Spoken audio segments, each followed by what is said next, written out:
Hello दोस्तों, जय हिंद। कैसे हैं आप लोग? आई होप आप लोग अच्छे हैं, अच्छा कर रहे हैं, अपने एग्जाम की तैयारी कर रहे हैं। प्लीज तैयारी करते रहिए, जम के तैयारी करिए। उससे थोड़ा सा समय निकालकर प्लीज अपने आप को एक्स्ट्रा एक्टिविटी में इन्वॉल्व करिए, क्योंकि आपकी जो जर्नी है थोड़ी लंबी है। तो आपको पढ़ाई के साथ साथ अपने मेंटल हेल्थ और फिजिकल हेल्थ पे ध्यान देना ही पड़ेगा। समझ में आया? प्लीज ध्यान दीजिए। और जो आपका लक्ष्य है, जो आपका गोल है, जो आपका एम है, प्लीज उसको पाने के लिए निरंतर अभ्यास करते रहिए। सही दिशा में ध्यान दीजिएगा। बच्चे बहुत पढ़ते हैं, पर प्रॉब्लम क्या है, वो सही दिशा में नहीं पढ़ते हैं। तो आपको सही दिशा में राइट स्ट्रेटेजी के साथ रेगुलरली कंटिन्यूअसली आपको पढ़ते रहना पड़ेगा। आपको सफलता जरूर मिलेगी। सफलता तो आपका बस इंतजार कर रही है, आप बस उस राह पे चलिए, मिल जाएगी सफलता आपको। ओके, हमारे तरफ से पहले से ही आप लोगों को बेस्ट ऑफ लक। तो चलिए क्लास स्टार्ट करते हैं। आज हम लोग क्या पढ़ेंगे? ज्योग्राफी। ज्योग्राफी के अंदर हम लोग क्या पढ़ रहे हैं? World physical geography. उसके अंदर हम लोग क्या पढ़ चुके हैं? जियोमॉर्फोलॉजी कंप्लीटली पढ़ चुके हैं। अब अभी हम लोग क्या पढ़ रहे हैं? क्लाइमेटोलॉजी। लास्ट क्लास में क्या पढ़े थे हम लोग? पूरे जो वर्ल्ड है, अब अगर आप वर्ल्ड को देखे हैं तो उसका एरिया बहुत बड़ा है, तो डेफिनेटली डिफरेंट डिफरेंट जगह पर अलग अलग क्लाइमेट्स होंगे। तो इसी कारण पूरे वर्ल्ड को 5 मेन या 5 मेजर क्लाइमेटिक जोन में डिवाइड किया गया है। उसके बाद सब क्लाइमेटिक जोन में भी डिवाइड किया गया है। इसलिए टोटल जो है हम लोगों को 12 क्लाइमेटिक जोन के बारे में पढ़ना है, और हम लोग पढ़ेंगे भी। और लास्ट क्लास में यही हम पढ़े हैं, बेसिक पढ़े हैं। तो लास्ट क्लास में हम लोग क्या पढ़े हैं? जो डिफरेंट क्लाइमेटिक जोन्स हैं वर्ल्ड के, उसका बेसिक पढ़े, ब्रीफ पढ़े। अब आज से क्या करेंगे? हम हर एक क्लाइमेटिक जोन को डिटेल में पढ़ेंगे, अपने अंडरस्टैंडिंग को बेटर करेंगे, कॉन्सेप्ट को क्लियर करेंगे, जिससे कि कोई भी एग्जाम आप दीजिए, यूपीएससी के प्रीलिम्स दीजिए, मेंस दीजिए, या स्टेट पीसीएस एग्जाम दीजिए, या कोई भी एग्जाम दीजिए, हर एग्जाम में आप 100% क्वेश्चन को अटेम्प्ट कर सकें। ऐसे हम लोग तैयारी करेंगे। ओके, तो चलिए क्लास स्टार्ट करते हैं। हम लोग क्या पढ़ेंगे आज? हम लोग the hot wet equatorial climate पढ़ेंगे। Hot wet equatorial climate, hot wet equatorial climate.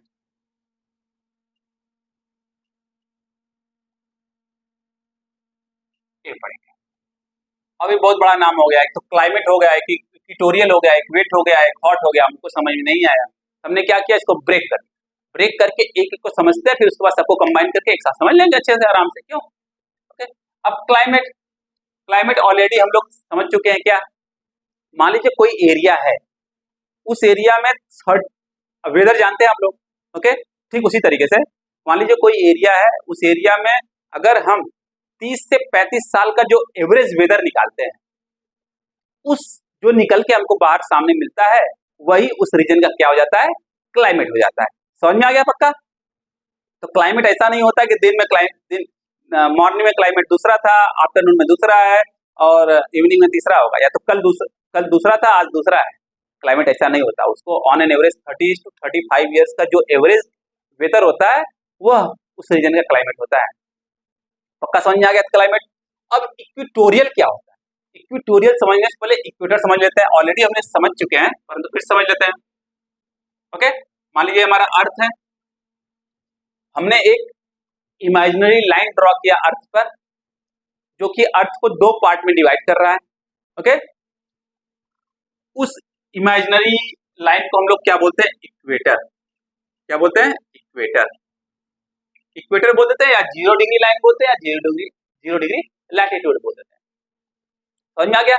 अब उसी लाइन से अगर हम 10 डिग्री नॉर्थ और 10 डिग्री साउथ जाए, तो देखते हैं क्या होता है।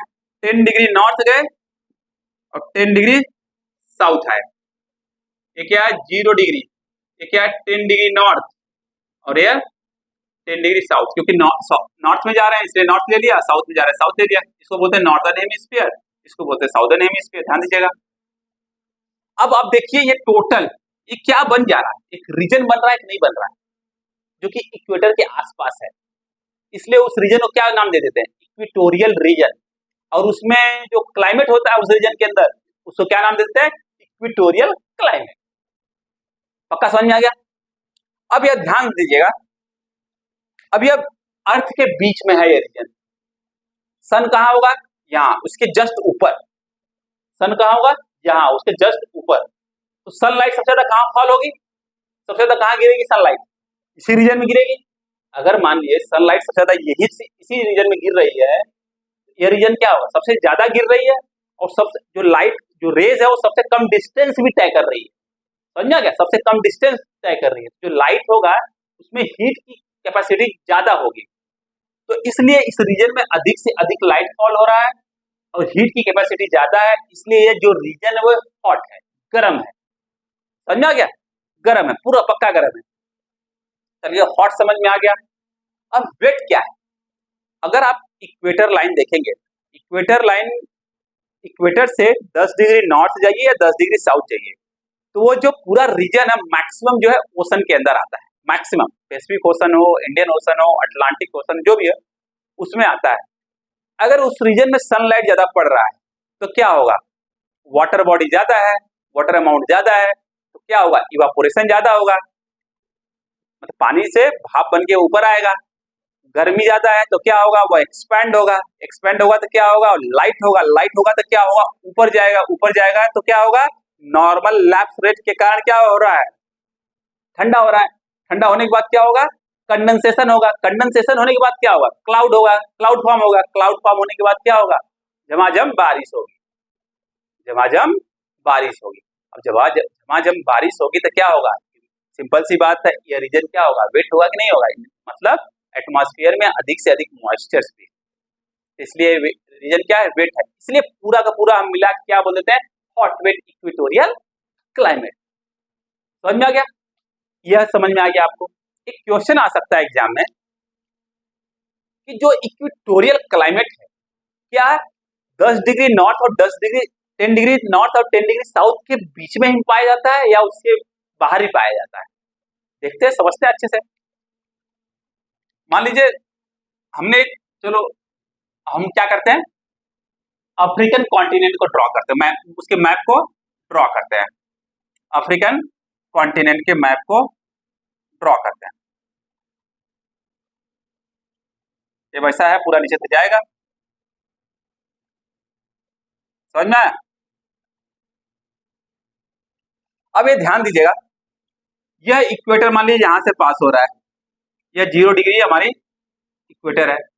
यह हो गया हमारा 10 डिग्री नॉर्थ, 10 डिग्री नॉर्थ हो गया। यह हो गया हमारा 10 डिग्री साउथ, आराम समझिएगा, 10 डिग्री साउथ। और यह हो गया हमारा 30 डिग्री नॉर्थ। ओके, और थोड़ा ऊपर है 30 डिग्री नॉर्थ, और इधर हो गया 30 डिग्री साउथ, 30 डिग्री साउथ। अगर आप लोगों को ध्यान हो, लास्ट टू लास्ट क्लास में हमने पढ़ाया था क्या? Pressure belt.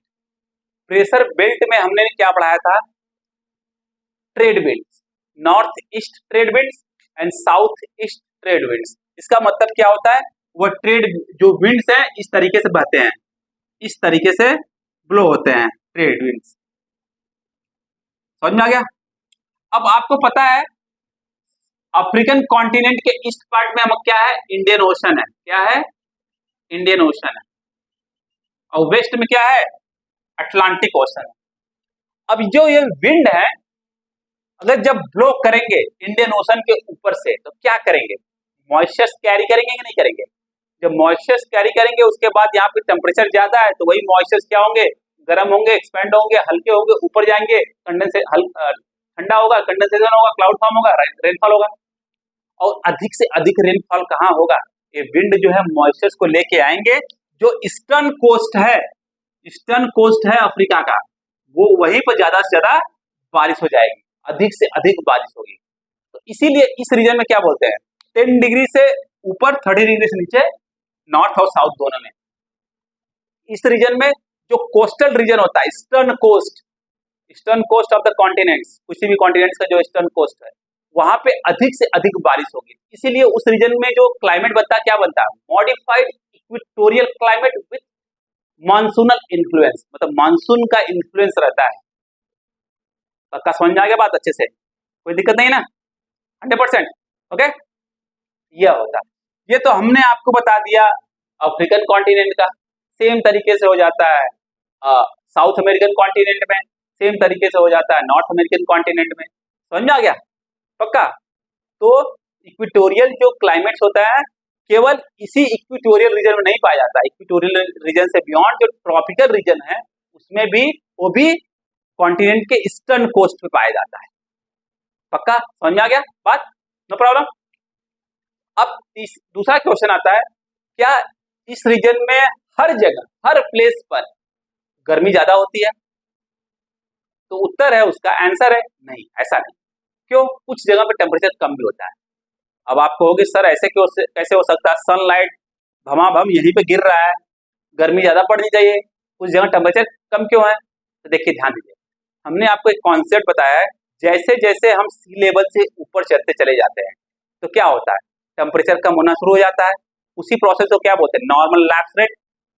जैसे 165 मीटर हम लोग ऊपर गए तो 1 डिग्री सेल्सियस कम हो जाता है। ठीक उसी तरीके से जब आप माउंटेनियस रीजन में जाओगे, ऊपर जाओगे, तो क्या होगा, टेम्परेचर कम होगा कि नहीं होगा? पक्का। तो यहीं पर देखिएगा, ध्यान दीजिएगा, यहाँ पे केन्या है तो केनियन हाईलैंड है, Kenyon mountainous land mountainous area है, वहां पे टेम्परेचर कम होता है। फिर उसके बाद हम लोग अगर साउथ अमेरिका में जाएं, साउथ अमेरिका में थोड़ा सा दिखा देते हैं मैप बनाकर आप लोगों को, तो समझ में आ जाएगा आप लोगों को।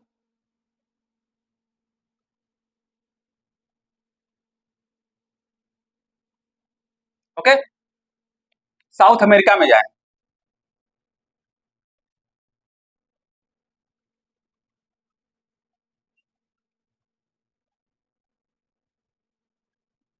ये मान लीजिए हमारा साउथ अमेरिका है। यहाँ पे देखिए ये वाला जो वेस्टर्न पार्ट है साउथ अमेरिका का, जो वेस्टर्न कोस्ट है, वहां पर एक माउंटेन पाया जाता है जिसको हम लोग बोलते हैं एंडीज माउंटेन। इसके नॉर्थ में हमारा इक्वाडोर और कोलंबिया है, और यहीं पे एक हाईलैंड पाया जाता है बोगोटा करके, बोगोटा करके। अब यह हाईलैंड है, माउंटेनियस एरिया, यहाँ पर भी टेम्परेचर कम होता है। ठीक उसी तरीके से अगर हम मलेशिया में जाएं, मलेशिया आप जानते ही हैं, ओके, मलेशिया में जाएं, इंडोनेशिया के ऊपर हाईलैंड के नीचे मलेशिया में जाए तो क्या होता है, वहां पे एक हाईलैंड है, माउंटेन टाइप का है हाईलैंड, कैमरून हाईलैंड। वहां पर भी टेम्परेचर क्या होता है, कम होता है। अगर उसी रीजन में हम कुआलालंपुर जाए, कुआलालंपुर, कुआलालंपुर, कुआलालंपुर, ओके, तो वहां एक क्या है, लो लैंड है, यहाँ पे टेम्परेचर थोड़ा ज्यादा होता है। तो समझिए सेमी लैटिट्यूड में ऑलमोस्ट कहीं पर टेम्परेचर कम है, कहीं टेम्परेचर ज्यादा है, क्यों, एल्टीट्यूड के कारण। समझ में आ गया पक्का।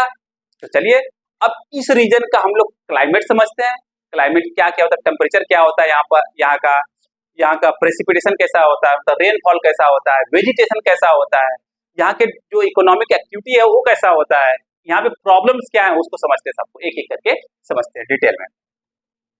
समझ में आ गया आप लोगों को? तो चलिए एक एक करके डिटेल में सब कुछ समझते हैं और जानते हैं।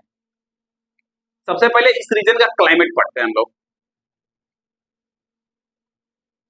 Hot wet equatorial climatic zone का जो है क्लाइमेट पढ़ते हैं। क्लाइमेट,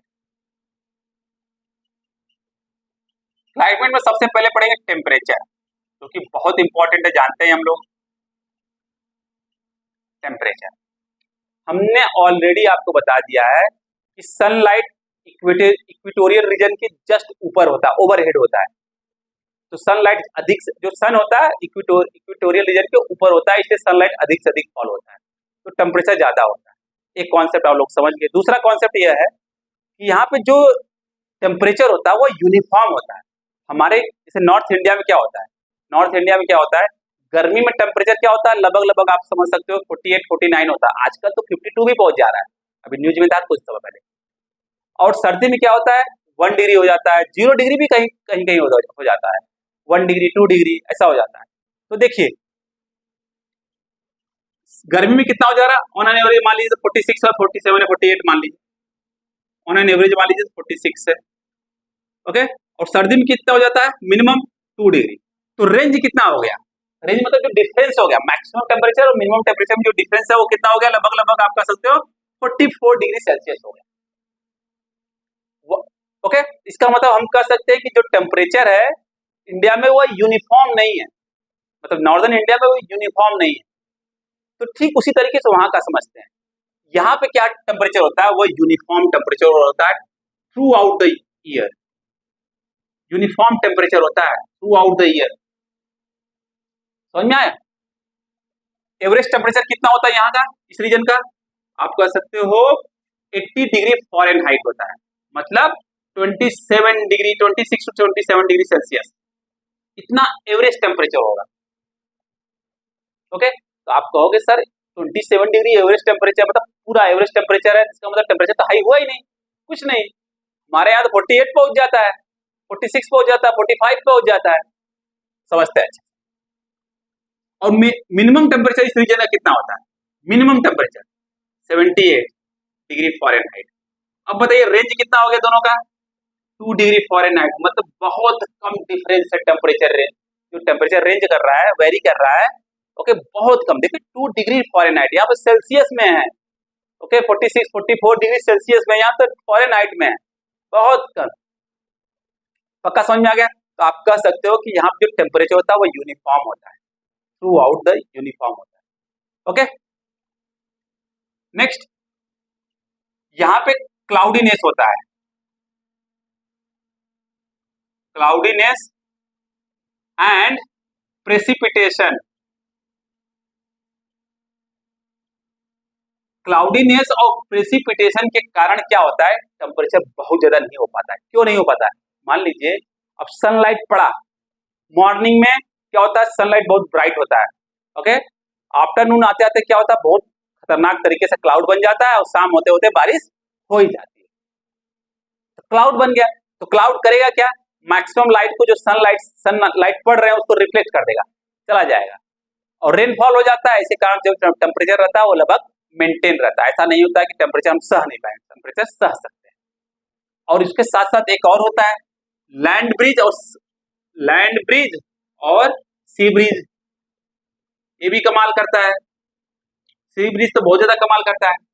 डे टाइम में क्या होता है, समुद्र से हवाएं आती हैं और वाटर बॉडी के ऊपर से आ रही है, ठंडी ठंडी हवा लेके आ रही है, तो ये भी क्या करती है, टेम्परेचर को मेंटेन करने का काम करती है। पक्का समझ में आ गया? 100%। हमने 2 रीजन भी बता दिया था। कुछ रीजन पे टेम्परेचर अधिक होता है, मान लीजिए कुआलालंपुर में क्या होता है, एवरेज टेम्परेचर कितना होता है, 80 डिग्री फॉरेनहाइट होता है। ओके, वहीं पे बगोटा में, जो कि साउथ अमेरिका में है, ओके, कितना होता है, 59 डिग्री फॉरेनहाइट होता है। इसमें लोवेस्ट, कुआलालंपुर में लोवेस्ट डिग्री टेम्परेचर कितना होता है, 78 डिग्री फॉरेनहाइट। बोगोटा में लोवेस्ट डिग्री टेम्परेचर कितना होता है, 57 degree Fahrenheit. But temperature range देखो, यहाँ पर भी 2 है, यहाँ पर भी 2 है। ये क्या हाईलैंड है, ये क्या है लो लैंड। टेम्परेचर कुछ जगह वेरी करता है but based on their latitude. पक्का समझ में आ गया? No problem, 100%। तो टेम्परेचर इस रीजन में, जो हॉट वेट इक्वेटोरियल रीजन है, यहाँ पे टेम्परेचर हमेशा यूनिफॉर्म होता है थ्रू आउट द ईयर। बहुत कम डिफरेंस होता है, हमने बता दिया 2 डिग्री फॉरेनहाइट का बस डिफरेंस है। हमारे यहाँ तो बहुत 44 45 डिग्री सेल्सियस का। बात समझ में आ गई? पक्का 100%, नो प्रॉब्लम, इसको नोट डाउन कर लीजिए। तो किसके किसके कारण थोड़ा टेम्परेचर से राहत मिलती है हम लोगों को, इक्वेटोरियल रीजन में क्लाउड बनने के कारण, बारिश होने के कारण, लैंड ब्रिज बनने के कारण और सी ब्रिज बनने के कारण। लैंड ब्रिज और सी ब्रिज हमने पढ़ा दिया अच्छे से, एक सेपरेट क्लास लिया है, अगर प्रॉब्लम हो तो उसमें जाकर देख लीजिएगा, आपको सब समझ में आ जाएगा। ओके, मानसून वाला लेक्चर में सब समझ में आ जाएगा, इसको नोट डाउन कर लीजिए। तो आप लोग समझ लिए टेम्परेचर के बारे में। हॉट, इसी कारण क्या होता है, हॉट टेम्परेचर रहता है। अब समझते हैं precipitation, second element of a climate, second element of a climate. तो टेम्परेचर समझ में आ गया, जो एनुअल रेंज होता है टेम्परेचर का, एनुअल रेंज कितना होता है, 2 डिग्री फॉरेनहाइट होता है। ओके, और इवन डायरूनल रेंज जो होता है वो भी बहुत कम होता है। डायरूनल रेंज मतलब दिन का टेम्परेचर और रात का टेम्परेचर बहुत कम होता है। समझ में आ गया? पक्का, नो प्रॉब्लम। चलिए, सेकेंड पढ़ते हैं प्रेसिपिटेशन। प्रेसिपिटेशन प्रेसिपिटेशन इस रीजन में क्या होता है, बहुत ज्यादा होता है। साल का कोई ऐसा महीना नहीं है जिस महीने में बारिश ना हो। यहाँ पे ध्यान दीजिएगा, हमारे यहाँ क्या होता है, ये मानसून क्लाइमेट है, ट्रॉपिकल मानसून क्लाइमेट है इंडिया। तो यहाँ पे क्या होता है, बारिश पूरा का पूरा बहुत जो बारिश होता है वो 4 महीने होता है, जून जुलाई अगस्त सितंबर तक होता है। थोड़ा बहुत बारिश जो नॉर्थ इंडिया में होता है विंटर में, वो वेस्टर्न डिस्टर्बेंस के कारण होता है, वेस्टर्न डिस्टर्बेंस के कारण।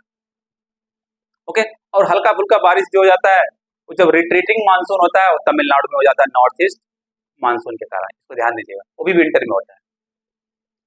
तो प्रेसिपिटेशन क्या होता है इस रीजन में, बहुत ज्यादा होता है, बहुत ज्यादा। प्रेसिपिटेशन होने के 2 कारण हैं, ध्यान दीजिए। एक होता है कन्वेक्शनल रेनफॉल, एक होता है ओरोग्राफिक रेनफॉल।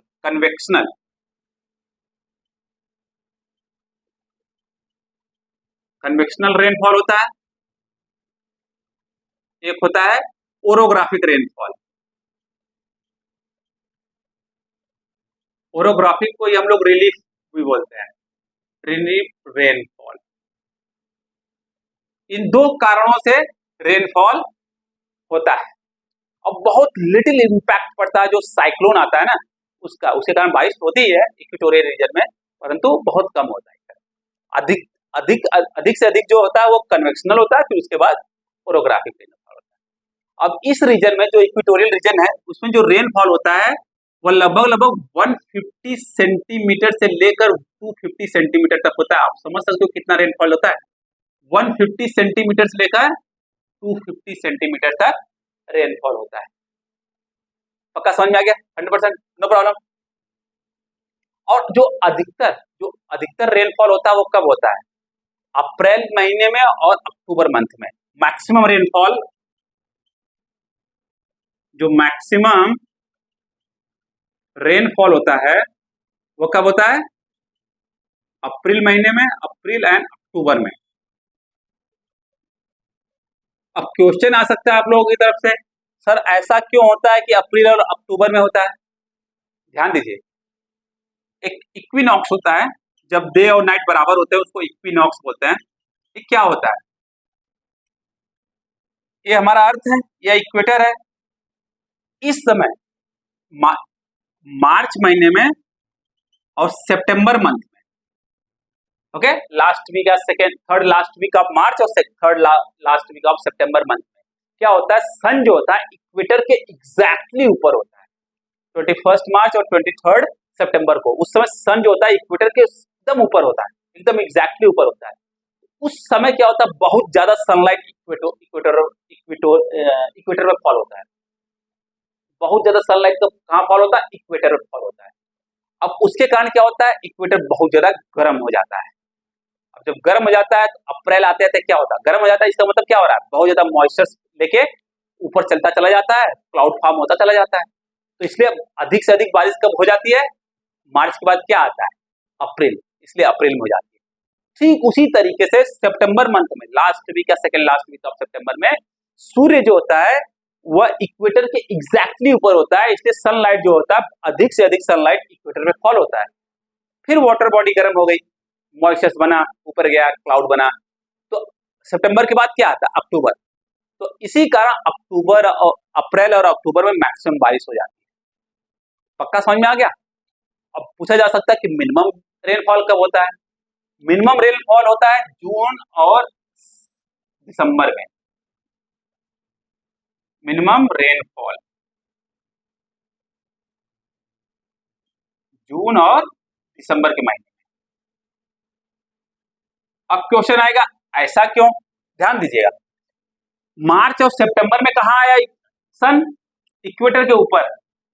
अब उसके बाद क्या करेगा, मार्च के बाद क्या करेगा सन, नॉर्दर्न हेमिस्फीयर में सन का अपरेंट मूवमेंट होगा। अपरेंट मूवमेंट मतलब सन एग्जैक्टली मूव नहीं कर रहा है, वो तो अर्थ जो होता है अपने एक्सिस पर रोटेट करते हुए सन के चारों तरफ रिवॉल्व कर रही है। उस केस में क्या हो रहा है ना, सन जो है वो धीरे धीरे नॉर्दर्न हेमिस्फीयर की तरफ जा रहा है, अपरेंट मूवमेंट हो रहा है। तो यहाँ पे पड़ता है ट्रॉपिक ऑफ कैंसर, और यहाँ पे पड़ता है tropic of Capricorn 23 point like हाँ, ट्रॉपिक ऑफ कैंसर और ट्रॉपिक ऑफ कैप्रिकॉर्न 23.5 डिग्री और 23.5 डिग्री पे 23.5 degree north tropic of Cancer होता है, 23.5 degree south tropic of Capricorn होता है। सन उसके ऊपर आ गया, मान लीजिए मार्च के बाद कहाँ जाएगा, नॉर्दर्न हेमिस्फीयर में, तो कुछ समय बाद कहाँ आएगा, जून के महीने में कहाँ आ जाएगा, जून के महीने पे ट्रॉपिक ऑफ कैंसर के ऊपर आ जाएगा, मतलब 23.5 डिग्री लैटिट्यूड पे सन का लाइट ज्यादा पड़ने लगेगा। अब जो है सन का लाइट जो है इक्वेटर पे ज्यादा नहीं पड़ रहा है, तो इक्वेटोरियल रीजन ज्यादा गर्म हो ही नहीं रहा है, तो मॉइस्चर ज्यादा फॉर्म होगा ही नहीं, मॉइस्चर ज्यादा फॉर्म होगा ही नहीं, इसमें ज्यादा बारिश होगी ही नहीं। इस कारण जून और जून महीने में कम बारिश होती है। ठीक उसी तरीके से जब हमारे यहाँ ठंडी आती है, इसका मतलब क्या होता है, सन जो है, सन का अपरेंट मूवमेंट साउदर्न हेमिस्फीयर में होने लगता है, साउदर्न हेमिस्फीयर मतलब इस साइड में होने लगता है, तो होगा क्या, दिसंबर महीने में सन जो है 23.5 डिग्री लैटिट्यूड पे आ जाएगा, जिसको हम लोग क्या बोलते हैं, ट्रॉपिक ऑफ कैप्रिकॉर्न, उसके ऊपर आ जाएगा। अब उसके ऊपर आ जाएगा तो सनलाइट जो है इक्वेटर पे कम गिरेगा, मतलब गिरेगा तो तिरछा गिरेगा, स्लैंट गिरेगा, तो उसकी इंटेंसिटी, हीट की इंटेंसिटी ज्यादा नहीं होगी, तो पानी को ज्यादा गर्म नहीं करेगा, गर्मी होगी, बारिश होगी, बहुत हल्का होगा। बात समझ में आ गई पक्का? इसलिए मिनिमम रेनफॉल कब होता है, दिसंबर महीने में होता है, तो मिनिमम रेनफॉल जून और दिसंबर में इसी कारण होता है। पक्का समझ में आ गया? कौन सा हो जाता है, सोलिस्टाइस। Got it? पक्का 100%, नो प्रॉब्लम। ओके, तो नोट डाउन कर लीजिए, इन सब के कारण रेनफॉल होता है। अब कन्वेक्शनल रेनफॉल क्या होता है, अब आप समझिए कन्वेक्शनल रेनफॉल क्या हुआ। अब सनलाइट किसी रीजन जब ज्यादा पड़ता है तो उस रीजन में क्या होते हैं, गर्म हो जाएगा, हवा जो है गर्म होगी तो एक्सपैंड होगी तो लाइट होगी तो ऊपर जाएगी कन्वेक्शनल करंट के थ्रू। ऐसे हवाएं जो है मॉइस्चर जो है ऊपर चलते चली जाएंगी और ऊपर जाके क्या बनाएंगे, क्लाउड फॉर्म होंगे। ओके, तो उसके कारण जो रेनफॉल होता है उसको क्या बोलते हैं, कन्वेक्शनल रेनफॉल होता है। इसमें टोरेंशियल रेनफॉल होता है, थंडर्स आते हैं और लाइटनिंग होती है, मतलब गरजने बरसने के साथ साथ लाइटिंग भी होती है, बारिश के साथ साथ गरजना बरसना भी होता है। बात समझ में आई? कहा जाता है कि इस रीजन में एक आफ्टरनून में जितना बारिश होता है उतना डिजर्टिक रीजन में पूरे साल में बारिश होता है। एक दिन के आफ्टरनून में जितना बारिश होता है इक्वेटोरियल रीजन में, उतना डिजर्टिक रीजन में, जहां पे डिजर्ट है, रेगिस्तान है, उस रीजन में पूरे साल में जितना बारिश होता है उतना तो केवल इस रीजन के एक दिन के आफ्टरनून में बारिश हो जाता है। पक्का समझ में आ गया? No problem. Convection rainfall. अब ओरोग्राफिक रेनफॉल क्या होता है, आप समझिए। ओरोग्राफिक रेनफॉल हमने ऑलरेडी बता चुका हूं मैं, फिर भी समझ लीजिए आप लोग। मान लीजिए ये वाटर बॉडी है, ये हमारा माउंटेन है और विंड यहाँ ऐसे ब्लो कर रहा है। जब विंड जो है वाटर बॉडी में ब्लो करेगा तो मॉइस्चर कैरी करेगा, अब मॉइस्चर कैरी करेगा धीरे धीरे बादल बनेगा और विंड जो है लेके जा रहा है बादल को, तो बीच में आ गया पर्वत। पर्वत कर रहा है मैं तो नहीं जाने दूंगा इसको, तो विंड कर रहा है लेके जाऊंगा। विंड ने क्या किया, क्लाउड को ऊपर उठा दिया।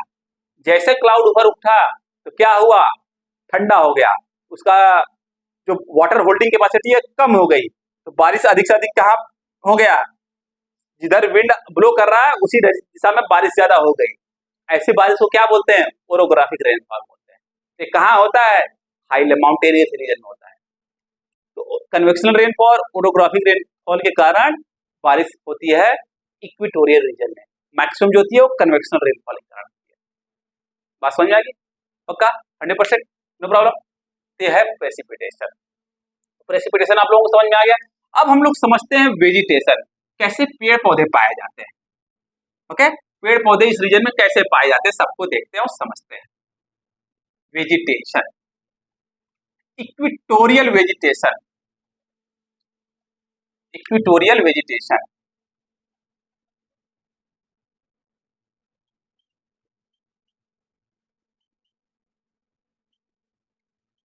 एक चीज हम लोग अच्छे से जानते हैं, जहां पे ज्यादा गर्मी पड़ेगी, जहां पे ज्यादा बारिश होगी, वहां पे अच्छा लग्जरियंट ट्रीज होंगे, लग्जरियंट फॉरेस्ट होंगे, लग्जरियंट वेजिटेशन होंगे, लग्जरियंट प्लांट्स होंगे, मतलब रिच प्लांट्स होंगे, रिच ट्रीज होंगे। वास्तव में रिच वेजिटेशन होंगे। जहां सिंपल सी बात, जहां पे ज्यादा बारिश होगी, जहां पे टेम्परेचर अधिक होगा, वहां पे जो वेजिटेशन होगा वो क्या होगा, लग्जरियंट होगा, मतलब रिच होगा।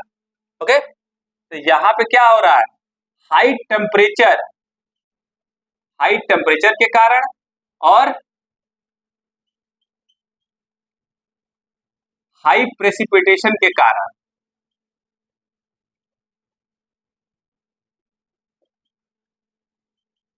जो यहाँ पे वेजिटेशन है इस रीजन में, लग्जरियंट वेजिटेशन है।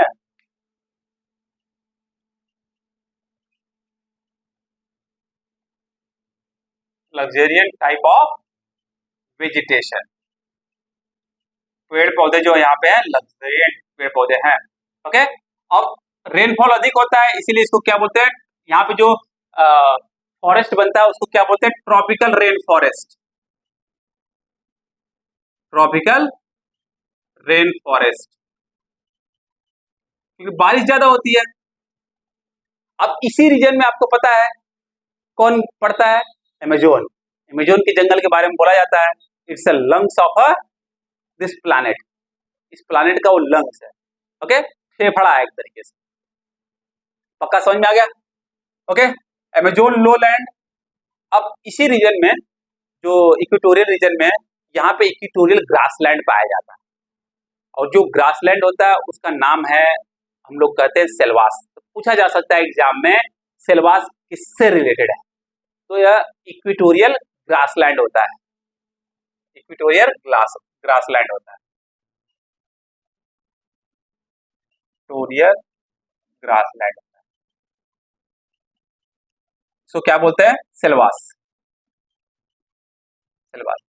अब आप समझिए, जहां पे पानी ज्यादा पड़ेगा वहां पे जो वेजिटेशन, जो ट्री होंगे, उनकी लंबाई क्या होगी, अधिक होगी कि नहीं होगी। यहाँ पे जानते हो, आप लोग जानते हो कि यहाँ पे जो ट्रीज पाए जाते हैं, जो जंगल में होते हैं, जंगल में ट्रीज होते हैं, एक तो होता है मान लीजिए कि 25 से 30 फीट का होगा, फिर उसके उसी जंगल में, उसी के ऊपर, उसके आसपास, तो उसी के आसपास 50 से 60 फीट का होगा, फिर उसी के आसपास 70 से 80 फीट का होगा, फिर उसी के आसपास 100 से 150 का फीट का होगा। मतलब ट्रीज जो है इस तरीके से पाए जाते हैं। ये मान लीजिए, ये हो गया ट्री, ये हो गया tree,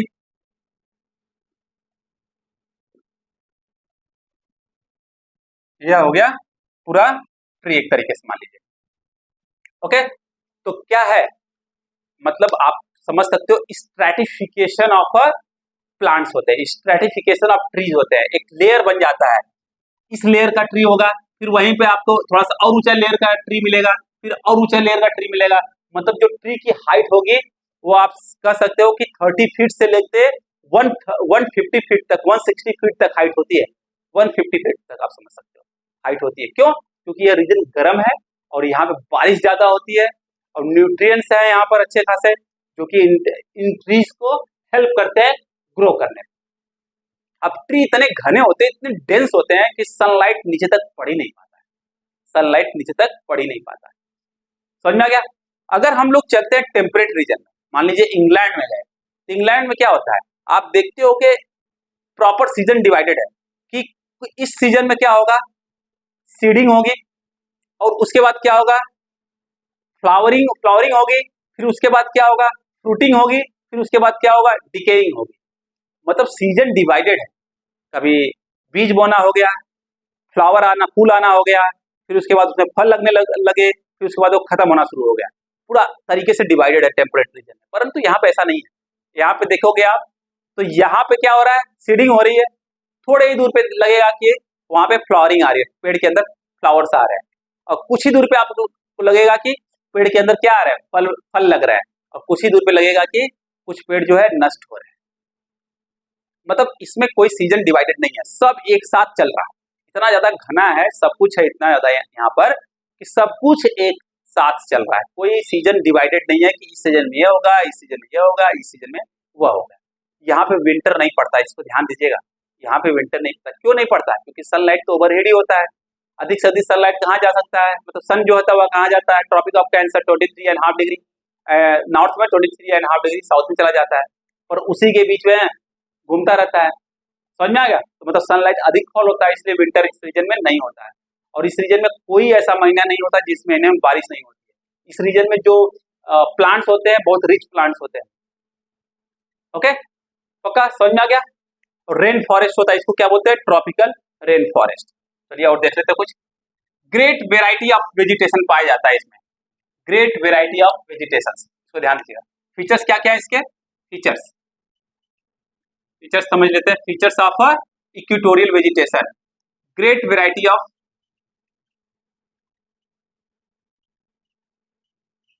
vegetation. Okay, evergreen forest tree पाया जाएगा। एवरग्रीन मतलब सदाबहार, हमेशा हरा भरा रहेगा। एपिफाइट्स पाए जाते हैं, पैरासाइट्स प्लांट्स पाए जाते हैं, ये सब पाए जाते हैं उसके अंदर। दूसरा क्या हो गया, a distinct layer of arrangement, जिसको हमने क्या बताया, stratification. Distinct layer of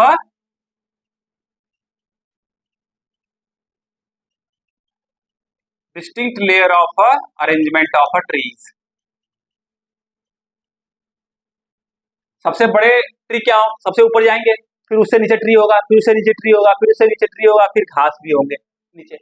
okay, तो ध्यान दीजिएगा। मल्टीपल स्पेसीज पाए जाते हैं, मल्टीपल स्पेसीज ऑफ प्लांट्स पाए जाते हैं एक ही जगह पे। कहा जाता है कि मलेशिया के फॉरेस्ट में 1 एकड़ में, ध्यान दीजिएगा, 1 एकड़ में 200 से अधिक स्पेसीज पाए जाते हैं ट्रीज के, 200 से अधिक स्पेसीज पाए जाते हैं। अगर मान लीजिए इतनी छोटे रीजन में इतनी ज्यादा अधिक स्पेसीज पाए जाते हैं तो क्या प्रॉब्लम क्रिएट करते हैं, यहाँ पे लंबरिंग इंडस्ट्री जो होती है वो ग्रो नहीं कर पाती है, क्योंकि डिफरेंट डिफरेंट टाइप के ट्रीज हैं। अगर वहीं पे हम टेम्परेट रीजन में जाते हैं, जैसे मान लीजिए इंग्लैंड में गए, फ्रांस में गए, कनाडा में गए, यहाँ क्या होता है, लंबरिंग इंडस्ट्री जो होती है बहुत अच्छी होती है, टिम्बर इंडस्ट्री बहुत अच्छी होती है, क्योंकि यहाँ पे जो ट्रीज पाए जाते हैं कई कई किलोमीटर तक एक स्पेसीज के ट्री पाए जाते हैं। तो इस रीजन में जो है टिम्बरिंग इंडस्ट्री, जो टिम्बर इंडस्ट्री होती है उसको डेवलप करना बहुत मतलब अच्छा होता है, बहुत ठीक होता है, इकोनॉमिकली बेनिफिशियल होता है। यहाँ पे ऐसा नहीं हो पाता है। बात समझ में आ गई, पक्का। मल्टीपल स्पेसीज हो गए।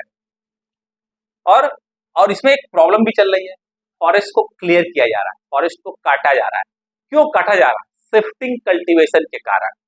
शिफ्टिंग कल्टीवेशन क्या होता है, मान लीजिए जो जंगल में रहने वाले आदिवासी लोग हैं वो क्या करते हैं, प्लांटेशन के कारण क्या करते हैं, फॉरेस्ट को काट देते हैं और वहां पे अपना क्रॉपिंग करते हैं, कल्टीवेशन करते हैं।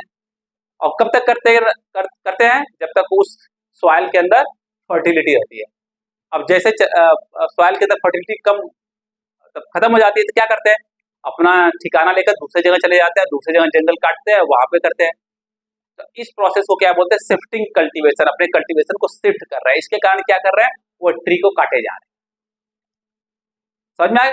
और इस रीजन में पेड़ इतने घने होते हैं, जंगल इतने घने होते हैं कि सनलाइट नीचे तक पहुंच ही नहीं पाता है, और पूरा जमीन दिखता नहीं है। आप समझे, जमीन दिखता नहीं है, केवल आप पता लगा सकते हो अगर कहीं से रिवर पास हो रही है, रिवर पास हो रही है तो उस जगह पे केवल आपको पेड़ नहीं दिखेंगे, नहीं तो हर जगह पेड़ ही पेड़ दिखेंगे। या तो कोई कल्टीवेशन के कारण पूरे ट्री को मतलब जंगल को ही साफ कर दिया तब दिखाई देंगे। और समझ में आ गया।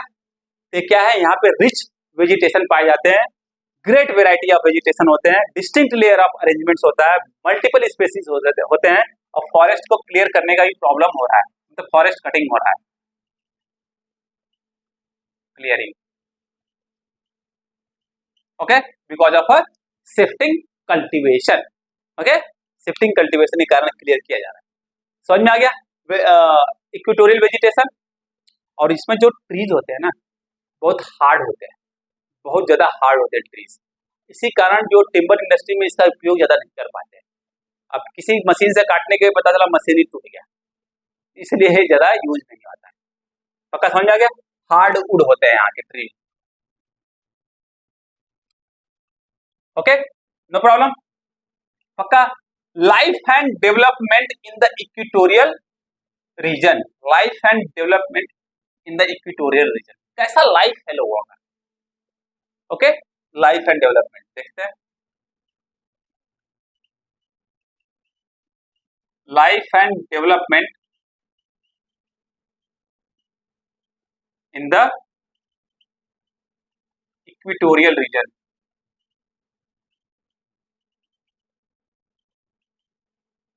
अभी हमने आपको बताया जो जंगल में रहने वाले आदिवासी होंगे, ट्राइब्स होंगे, डिफरेंट डिफरेंट ट्राइब्स, वो करते क्या है, अपने लाइफ को मतलब अपने लाइफ जीने के लिए क्या करेंगे, कल्टीवेशन करना पड़ेगा, तो उसके लिए क्या करते हैं, शिफ्टिंग कल्टीवेशन का प्रयोग करते हैं। शिफ्टिंग कल्टीवेशन का यहाँ पे प्रयोग किया जाता है, ध्यान दीजिएगा।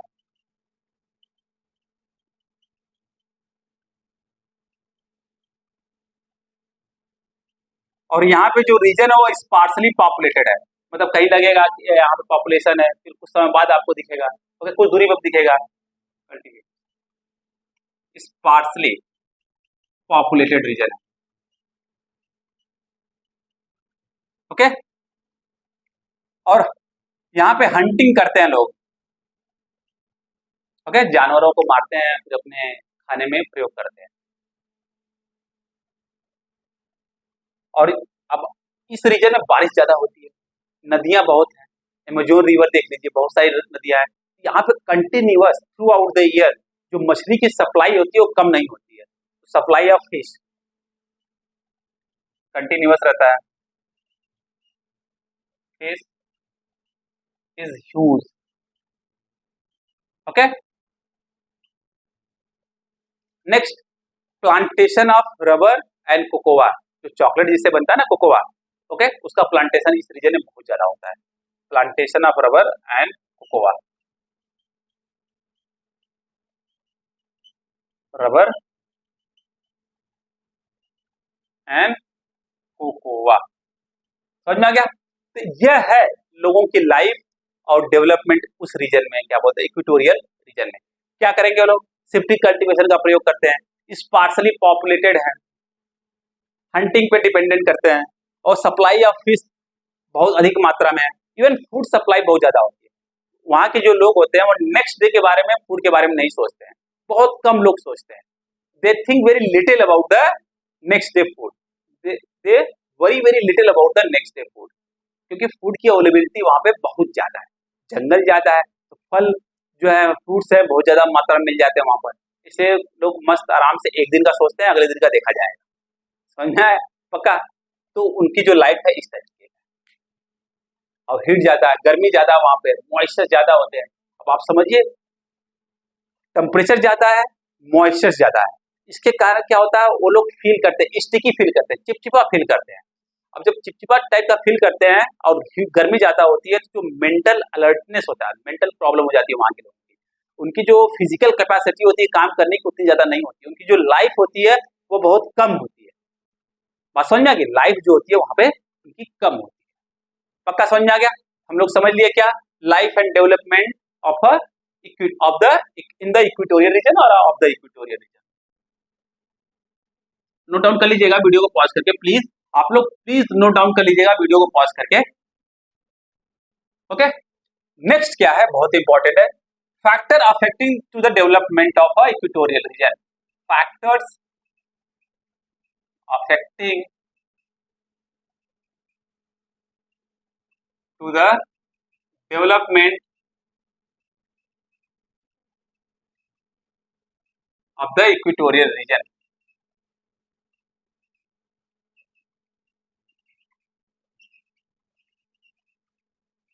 कौन कौन सा फैक्टर अफेक्ट कर रहा होगा, सबसे पहला फैक्टर देखिए क्या लगता है, इक्वेटोरियल क्लाइमेट कैसा है, हॉट है, वेट है, तो सिंपल सी बात है उस रीजन के डेवलपमेंट पे अफेक्ट डालेगा कि नहीं, जो ह्यूमन होंगे उनके काम पे असर पड़ेगा कि नहीं, पड़ेगा, पक्का पड़ेगा।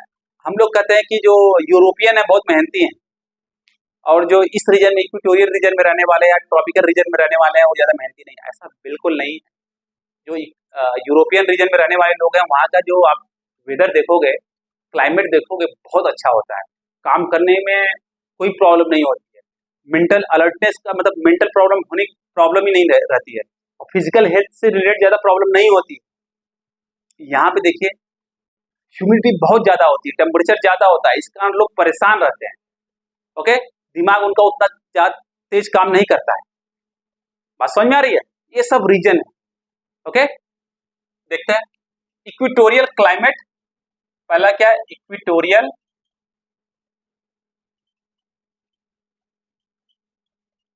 क्लाइमेट एंड हेल्थ, इन सब के कारण excessive heat and high humidity के कारण लोगों के जो काम करने की क्षमता है वो कम हो जाती है, और बहुत से जो विदेशी कंपनियां हैं वो जाके यहाँ पे इन्वेस्टमेंट नहीं करते हैं, क्योंकि उनके अकॉर्डिंग जो होती है यहाँ का जो टेम्परेचर है, एटमॉस्फेयर है, वेदर है, वो उतना अच्छा नहीं, तो इन्वेस्टमेंट ज्यादा अट्रैक्ट नहीं कर पाता ये रीजन। और कोई कंपनी जाती भी है तो वो एक्सप्लॉइट करती है इनको, इनके जो रिसोर्सेज होते हैं उनको हड़पने की कोशिश करती है। कौन सी कंट्री, किस कंट्री की कंपनी कर सकती है काम? चाइना। अदर भी करती है, चाइना ज्यादा करती है। बात समझ में आ रही है? ओके, तो इस रीजन का जो excessive heat and high humidity के कारण, excessive heat and high humidity, high humidity के कारण क्या हो रहा है, वहां के जो लोग हैं वो मेंटली और फिजिकली हैंडीकैप हो जा रहे हैं। मेंटली और फिजिकली, आप समझ सकते हो यार, mental and physical handicap.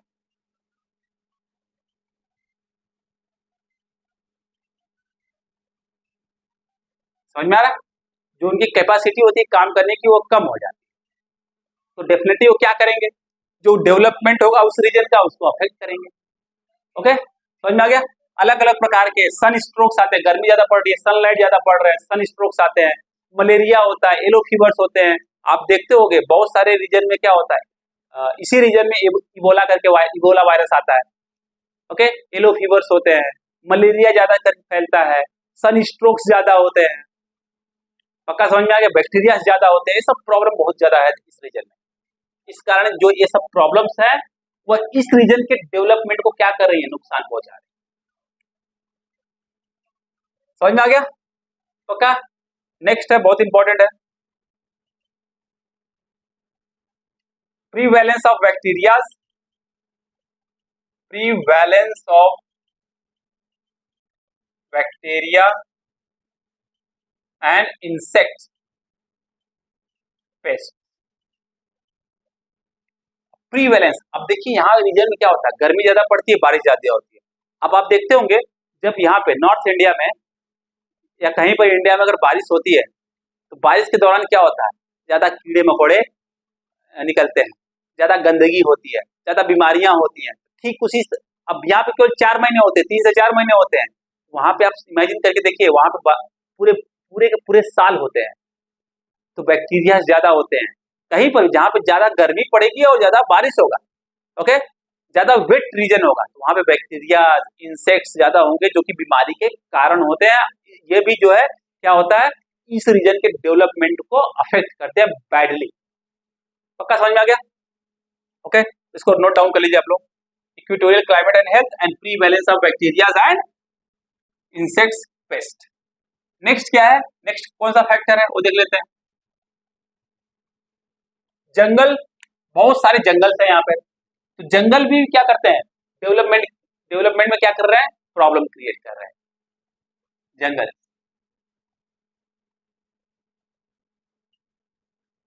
Forest मतलब hinders development and maintenance, development and maintenance. समझ में आ रहा है? नेक्स्ट है rapid deterioration, rapid deterioration of a tropical soil।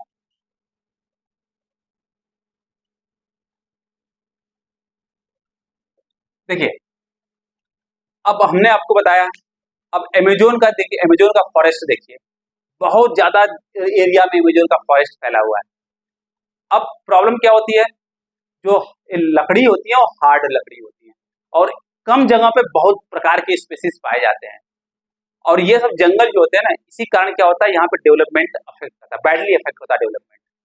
समझ में आ गया? तो जंगल जो है वहां के मेंटेनेंस को प्रॉब्लम क्रिएट कर रहा है, एज वेल एज डेवलपमेंट के प्रॉब्लम को क्रिएट कर रहा है। अब कोई फैक्ट्री कहाँ लगाएगा, जहाँ प्लेन एरिया होगा, जहाँ पे ट्रांसपोर्टेशन प्रॉपर तरीके से हो सके। यहाँ पे जंगल है, ट्रांसपोर्टेशन का प्रॉब्लम है। ट्रांसपोर्टेशन जो है मेन जो है वो रिवर के थ्रू होता है। रिवर को वहाँ पे क्या बोलते हैं, रोड बोलते हैं। अमेजोन के जो रिवर्स होते हैं उसको अमेजोन का रोड बोलते हैं, क्योंकि शिपिंग ज्यादा हो जाती है उस रीजन में। बात समझ में आ रही है? तो ट्रांसपोर्टेशन का भी प्रॉब्लम बहुत ज्यादा हो जाता है यहाँ पर। पक्का 100%, नो प्रॉब्लम। और rapid deterioration of a tropical soil. Deterioration मतलब खत्म होना, खराब होना। अब इतना तेज झमाझम बारिश होता है कि सॉइल की जो ऊपरी परत होती है उसको उड़ा के लेके चला जाता है। उड़ा के मतलब बहा के लेके चला जाता है। तो जो सॉइल्स होते हैं वो खराब हो रहे हैं। और जो इतने पेड़ पौधे होते हैं, जब उनके जो पत्ते होते हैं जब नीचे आते हैं, डिके होते हैं, सड़ते हैं, तो क्या हो रहा है, वो भी प्रॉब्लम, ज्यादा से ज्यादा न्यूट्रिशन दे रहे हैं, इससे ज्यादा प्रॉब्लम क्रिएट कर रहे हैं। तो rapid deterioration of a tropical soil, सब समझ में आ गया? ये सब भी क्या कर रहे हैं, प्रॉब्लम क्रिएट कर रहे हैं। किसमें? प्रोडक्शन ऑफ क्रॉप्स में। तो एक्चुअली टोटल देखा जाए तो development of a equatorial reason में क्या बाधा डाल रहे हैं। समझ में आ गया? पक्का, नो प्रॉब्लम। ओके, चलिए एक है लास्ट, उसको देख लेते हैं। Difficulties in lumbering and livestock farming. Difficulties in lumbering and livestock farming.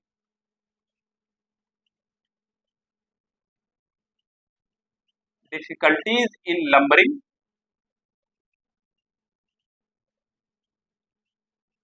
And livestock farming. Live stock farming मतलब एनिमल फार्मिंग वाला। अब लाइव स्टॉक फार्मिंग क्यों नहीं होती है? जो यहाँ पे अब्सेंस ऑफ मीडो ग्रासेस होते हैं। जो गाय भैंस ग्रास खाते हैं, भेड़ बकरी जो घास खाते हैं, इस रीजन में पाए नहीं जाते, बहुत कम पाए जाते हैं। ओके, इसलिए क्या होता है, लाइव स्टॉक जो होते हैं बहुत मतलब लाइव स्टॉक फार्मिंग के लिए बहुत प्रॉब्लम क्रिएट होती है। और एक तो है ही है, ये तो है ही है, और वहाँ पे बैक्टीरिया इंसेक्ट्स बहुत ज्यादा होते हैं। इसके कारण बीमारियां फैलने की बहुत ज्यादा प्रॉब्लम हो रहती है, संभावना रहती है, बहुत ज्यादा बीमारियां फैलती है कैटल्स में। ओके, इसलिए जो है लाइव स्टॉक फार्मिंग को डेवलप करना बहुत मतलब आप समझ सकते हैं बहुत कम हो पाता है, डेवलपमेंट बहुत कम हो पाता है। समझ में आ गया? ओके, बीमारियां इतनी प्रकार की होती हैं, आप अक्सर देखते हो कि जो बीमारियां कैटल्स में आ रही हैं वो उसी रीजन से चलती चली आ रही है। बैक्टीरिया ज्यादा होते हैं, बहुत बड़ा प्रॉब्लम होती है। ओके, अब लंबरिंग। ओके, लंबरिंग क्या हो गया? Timber industry. अब प्रॉब्लम क्या है, हमने आपको बताया है, छोटे से छोटे जगह पे क्या होता है, अधिक से अधिक मल्टीपल स्पेसीज पाए जाते हैं। अब जब मल्टीपल स्पेसीज पाए जाएंगे तो प्रॉब्लम क्रिएट करेंगे। कोई टिम्बर इंडस्ट्री होगा, कोई लगा रहा होगा पेपर के लिए, न्यूज़पेपर बनाने के लिए इंडस्ट्री सेटअप किया होगा, कोई जो है बुक के लिए इंडस्ट्री सेटअप किया होगा। तो उन लोगों के लिए क्या होगा, अलग अलग प्रकार के एक प्रकार के ट्रीज चाहिए। परंतु यहाँ पे क्या हो रहा है, एक ही छोटे रीजन में डिफरेंट डिफरेंट टाइप के ट्रीज आ रहे हैं, मल्टीपल स्पेसीज आ रहे हैं। ओके, और जो ये वुड है, जो लकड़ी है, वो क्या है, वो हार्ड है, कठोर है, तो भी प्रॉब्लम क्रिएट कर रही है। इसलिए क्या हो रहा है, डिफिकल्टीज हो रही है in lumbering and livestock farming. पक्का समझ में आ गया? 100%। ये टोटल हमने क्या पढ़ लिया, हॉट वेट इक्वेटोरियल क्लाइमेट के बारे में, उसके क्लाइमेट के बारे में समझ लिया, उसके वेजिटेशन के बारे में समझ लिया, उस वहाँ के लोगों के रहने के जो लोग रहते हैं उनके बारे में समझ लिया, वहाँ के डेवलपमेंट के बारे में समझ लिया, और कौन कौन सा फैक्टर है जो कि इक्वेटोरियल रीजन के डेवलपमेंट में क्या कर रहा है, प्रॉब्लम क्रिएट कर रहा है, और क्या क्या फैक्टर्स है, क्या क्या परेशानियां हैं जो कि लंबरिंग और लाइव स्टॉक फार्मिंग में दिक्कतें ला रही है, परेशानियां ला रही है। हमने सब कुछ देख लिया। अब इससे ज्यादा कुछ क्वेश्चन पूछे नहीं जाते हैं, इसको ध्यान में रख लीजिएगा। अगर इतना आपको आ गया तो आप कोई भी क्वेश्चन इससे इस टॉपिक से आएगा, आप आराम से कर लीजिए। तो आज के लिए बस इतना ही। जाने से पहले अगर वीडियो पसंद आए तो इसको लाइक शेयर सब्सक्राइब जरूर करिएगा, और बेल आइकन दबाना तो बिल्कुल मत भूलिएगा। ओके, अदरवाइज क्या मिस कर देंगे आप लोग, नोटिफिकेशन मिस कर देंगे ऐसे वीडियो का। Okay, bye bye, take care, पढ़ते रहिएगा।